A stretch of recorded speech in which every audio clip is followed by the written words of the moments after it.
Facebook জুড়ে যখন চারিদিকে গণেশ ঠাকুরের মূর্তির লাইন লেগে গেছে, ঠিক তখনই আমারও মনে হলো যাই গিয়ে কয়েকটা ঠাকুর দেখে আসি। ইন্ডিয়ান স্টোর চলে এলাম ঠাকুর দেখতে, আর সাথে নিয়ে নিলাম একটুখানি বেসনের ভাবছি একটু লাড্ডু বানাবো।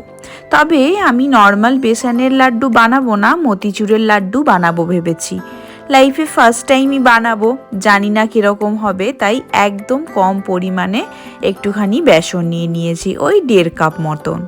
1.5 কাপ বেসনকে ভালো করে একটু চেলে নিলাম, আর তারপরেই 1.5 কাপ জল দিয়ে ভালো করে বেসনটা গুলে নিলাম।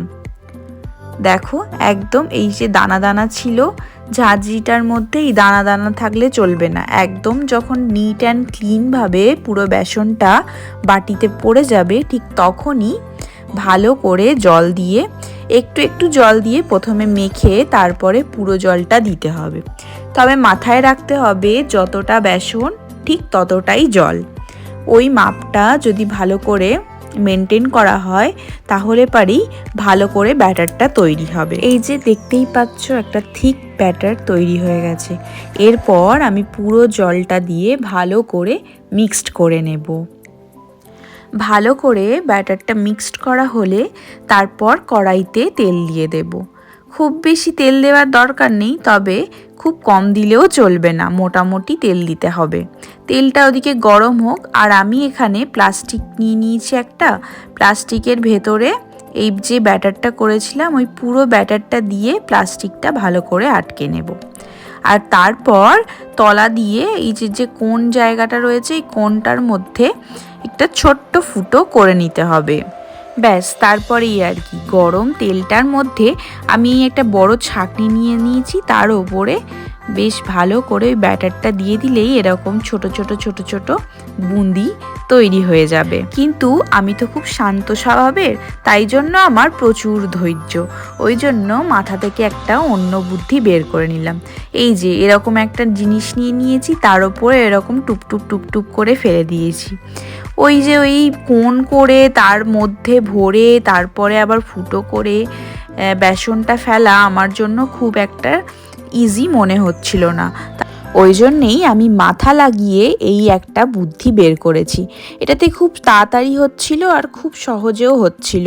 তো আমি এরকম করে বুদ্ধিগুলো তৈরি করে তেল সমেত ডাইরেক্ট ওই ঝাঁঝিটা দিয়ে ছেঁকে নিচ্ছিলাম। আমার এটাতে বেশ সুবিধা হচ্ছিল।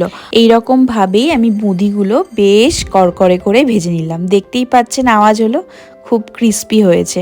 এরপর একটা কড়াইয়ে যতটা পরিমাণ বেসন নিয়েছি, মানে 1.5 কাপ, ঠিক 1.5 কাপই চিনি নিয়েছি আর 1.5 কাপই জল নিয়েছি, দিয়ে একটা শিরা বানিয়ে নিয়েছি। তো ওটা খুব বেশি একটা মোটা করলে চলবে না, তবে একটুখানি চিটচিটে টাইপে হতে হবে।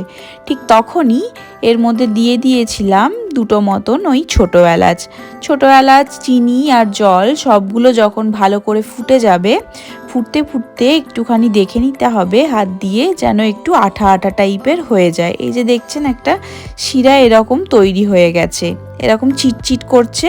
ঠিক সেই সময়তে গোটা যতগুলো বুঁদি ছিল ওই ভাজা বুঁদিগুলো সব ওই রসটার মধ্যে দিয়ে দিতে হবে। আর রসটা দেওয়ার পর ভালো করে নেড়ে নিতে হবে এটাকে, হালকা মিডিয়াম ফ্লেমে এটা ভালো করে নেড়ে নেড়ে নেড়ে নেড়ে যখন দেখবেন যে একটুখানি টেনে গেছে, ঠিক সেই সময়তে আপনাকে গ্যাসের ফ্লেমটা বন্ধ করে একটু ঢাকা দিয়ে ওই মোটামুটি 5 মিনিট মতন রাখতে হবে। তাহলেই দেখবেন পুরো এই যে দেখছেন পুরো টেনে গেছে।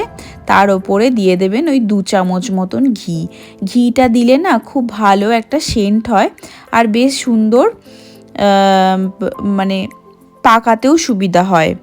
এই যে তারপরে হাতে একটু জল নিয়ে গরম গরম অবস্থায় লাড্ডুগুলোকে তৈরি করে নিতে হবে। প্রথম দিকে মনে হতে পারে যে এগুলো ভেঙে যাচ্ছে, তবে একটু চেপে চেপে যদি গোল করেন তাহলে একদম ভালো শেপে তৈরি হয়ে যাবে। এই তো দেখতেই পেলেন আমি গোল গোল করে নিচ্ছি, বেশ সুন্দর লাড্ডু তৈরি হয়ে যাবে। আর আমি এর মধ্যেই কিছুটা কাজু গুঁড়ো করে দিয়ে দিয়েছিলাম, আমি আলাদা করে ওপরে কোনো কাজু দিইনি। এই সেম প্রসেসে কিন্তু ঝরঝরে একটা বোঁদেও তৈরি হয়ে যেতে পারে। লাড্ডুটা খুব ভালোই হয়েছিল, ভালোভাবে বানাতেও পেরেছি, এই জন্য আমি খুব খুশি। আপনারা যদি চান একবার এটা ট্রাই করে দেখতে পারেন। আর ভিডিওটা কেমন লাগলো অবশ্যই কমেন্টে জানাবেন আর একটা লাইক করে দেবেন। আর আপনাদের সবাইকে গণেশ পুজোর অনেক অনেক শুভেচ্ছা আর ভালোবাসা। আপনারা সবাই ভালো থাকবেন, সুস্থ থাকবেন। এখনকার মতো এইটুকুই, আবার দেখা হবে নেক্সট কোনো একটা ভিডিওয়। বাই।